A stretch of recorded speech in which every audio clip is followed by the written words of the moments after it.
Appreciate my friend yielding. Thank you, Randy.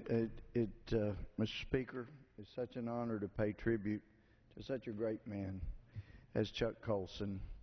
You know, I first read about Chuck Colson, of course, after the Watergate event occurred and all the events surrounding it.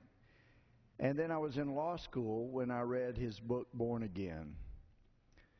It sounded like this was a brilliant man who really and truly had had a conversion experience. His life had been materially changed.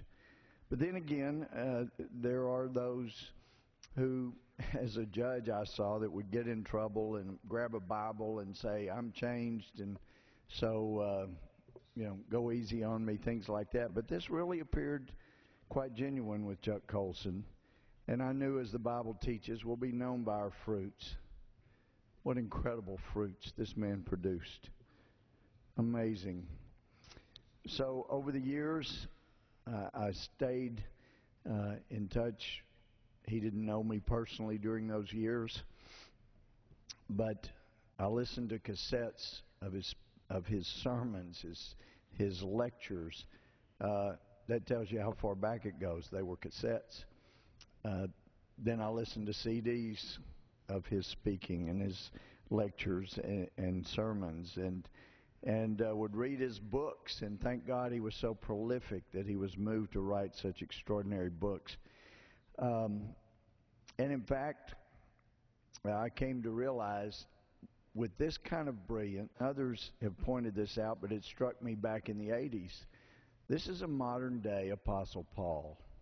He has that kind of intellect, that kind of ability, and yet is able to discuss anything with anybody on any level, but his life is a living, breathing, walking testimonial.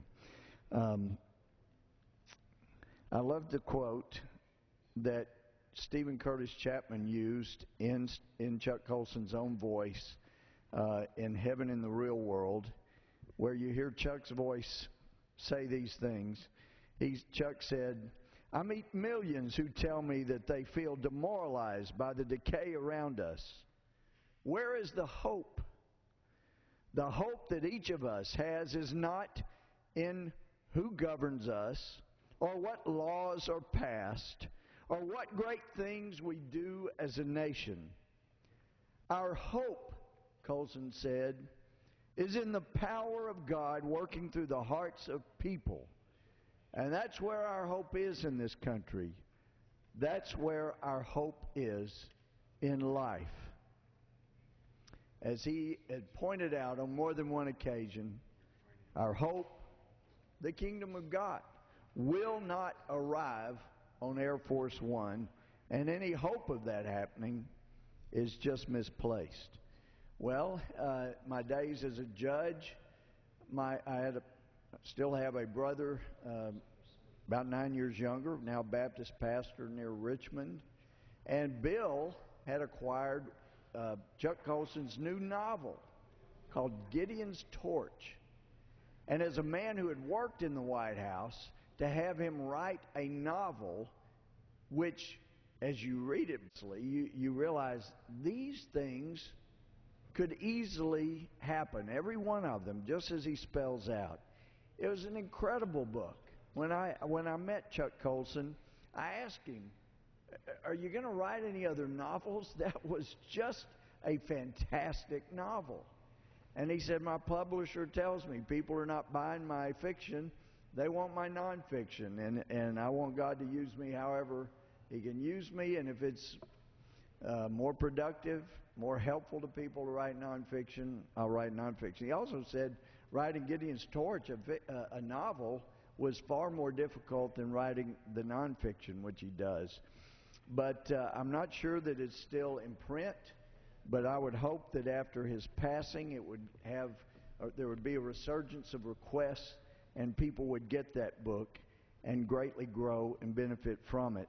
I just wanted to share a couple of things from his book, God and Government. He came to the Hill to provide this to many of us, and as our friends here know, one of the benefits of being in Congress, and there are plenty of things that aren't benefits, but one of the benefits is getting to become friends with people you have as heroes.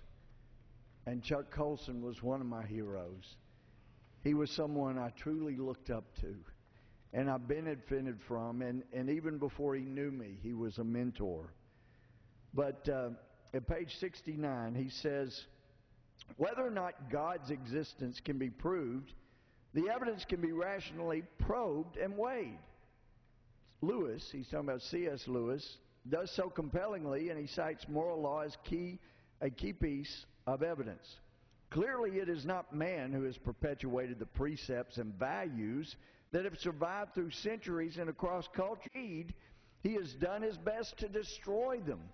The nature of the law restrains man, and thus its very survival presupposes a stronger force behind it, God.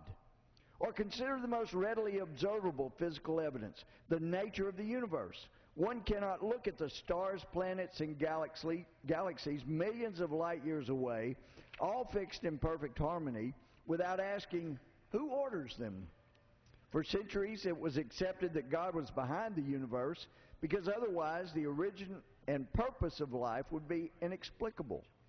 This traditional supposition was unchallenged until the 18th century age of reason, when Enlightenment thinkers announced with relief that the origins of the universe were now scientifically explainable. But in the past few decades, science has completely reversed itself on the question of the origin of the universe. After maintaining for centuries the physical universe is eternal and therefore needs no creator, science today has uncovered dramatic new evidence that the universe did have an ultimate origin, that it began at a finite time in the past, just as the Bible teaches. Chuck Colson will be missed, but thank God and thank Chuck Colson that he has left us so much in the way of wisdom that we can draw from in the days ahead. We will be remembering his family and all of those who loved and missed Chuck in our prayers.